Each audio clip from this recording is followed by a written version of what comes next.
আলহাজ গোলাম নবী আলমগীর ভোলা 1 আসনে বিএনপির মনোনয়ন পেয়েছেন। এর জন্য প্রথমেই আমরা দেশ নেত্রী বেগম খালেদা জিয়াকে ধন্যবাদ জানাই এবং আগামী রাষ্ট্রনায়ক জনাব তারেক রহমানকে ধন্যবাদ জানাই। আজ ভোলাবাসী উজ্জীবিত একটি মানবিক বাংলাদেশ গড়ার লক্ষ্যে আলহাজ গোলাম নবী আলমগীরকে ভোলা 1 আসনে নমিনেশন দিয়েছেন, যিনি আন্দোলন সংগ্রামে সব সময় রাজপথে ছিলেন। আমাদের নেতা তারেক রহমানের প্রতি কৃতজ্ঞ, বিশেষ করে ভোলাবাসী হওয়ার পর আজকের এই নমিনেশন আমার হয়েছে। আমি সকলের সহযোগিতা চাই, ইনশাল্লাহ আগামী দিনে আমরা কাজ করবো, সবাই মিলে কাজ করবো। এখানে কোনো গ্রুপিং নাই, এটা সবাই মিলে আমরা কাজ করবো আগামী দিনে এই ভোলার স্বার্থে, ভোলার জন্য দলবদ্ধ আমরা আবার যেমন Bhola Barishal road, bridge, medical college, বিশ্ববিদ্যালয়, সব কিছু উন্নয়নের প্রোগ্রাম করার জন্য সমস্ত প্রকল্পের পক্ষে আমি কাজ করে যাচ্ছি। ভোলা জেলা বিএনপির জন্য একটি স্মরণীয় দিন। আমরা দীর্ঘদিনের আমাদের দুর্দিনের মুরব্বী অভিভাবক, যিনি বিএনপিটিকে আঁকড়িয়ে ধরে রেখেছিল, আমাদের ভোলা জেলা মানুষের দাবিটা ভারপ্রাপ্ত চেয়ারম্যান জনাব তারেক রহমান বুঝতে পেরে আমাদের প্রার্থীকে জনাব আলহাজ গোলাম নবী আলমগীরকে ধানের শীষ প্রতীক দেওয়ায় আমরা ভোলা জেলা বিএনপির পক্ষ থেকে তারেক রহমান সাহেবকে ধন্যবাদ জানাচ্ছি।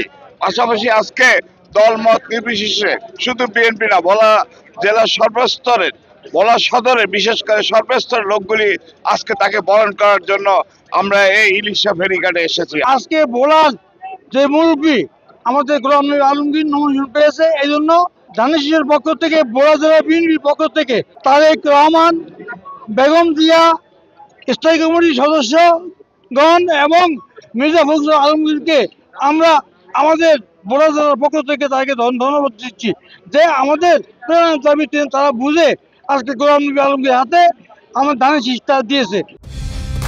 কালার এক্সপার্ট, জর্জ স্যাপ এবং মাইল্ড অন হ্যান্ডস টেকনোলজি সমৃদ্ধ অরিক্স ক্রিস্টাল ওয়াশ আপনার লন্ড্রি এক্সপার্ট। যে আজকে দেশ নায়ক তারেক রহমান ভোলার মানুষের প্রাণের দাবি ছিল যে যিনি আন্দোলন 15 বছর আন্দোলন সংগ্রাম করে এই নেতৃত্ব দিয়ে খুনি হাসিনা পতনের মধ্য দিয়ে আজকে একটি অবাধ সুষ্ঠু নিরপেক্ষ নির্বাচনের জন্য দেশ যে মানুষের দাবি ছিল, গণদাবি, সেই দাবির সাথে দেশ নায়ক তারেক রহমানের যে নেতৃত্ব, সেই বলিষ্ঠ নেতৃত্বে আজকে খুনি হাসিনা পলায়নের মধ্য দিয়ে আগামী দিনে আমরা সেই দাবিটি উন্মোচিত হয়েছে।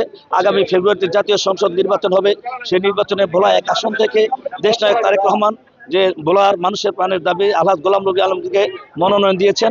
এখন আমাদের কাজ হবে আগামী ফেব্রুয়ারিতে যে নির্বাচন, সেই নির্বাচনে গোলাম নবী আলমগীরকে বিপুল ভোটে ধানের শীষে ভোট দিয়ে বিজয়ী করা। বিএনপি পরিবারই নয়, সারা ভোলার মানুষ এত আনন্দিত, সকল ধর্মের লোকেরা আলহাজ গোলাম নবী আলমগীরকে মনোনয়ন দেওয়াতে এবং আমরা আমাদের অভিভাবক দেশনেত্রী বেগম খালেদা জিয়া এবং তারেক জিয়াকে আমরা অভিনন্দন জানাচ্ছি ভোলাবাসীর পক্ষ থেকে। এবং আমরা একটি কথা ভালো করে জানি যে এই আলতাজুর রহমান ফ্যামিলি, মোশাররফ হোসেনের শাহজাহানের ফ্যামিলি, আলহাজ গোলাম নবী আলমগীরের ফ্যামিলি ভোলার একজন অভিভাবক। এই অভিভাবক আগামী দিনে দল মত ধর্ম কর্ম নির্বিশেষে সকলকে নিয়ে ভোলাবাসীকে উন্নয়নের পথ দেখাবে।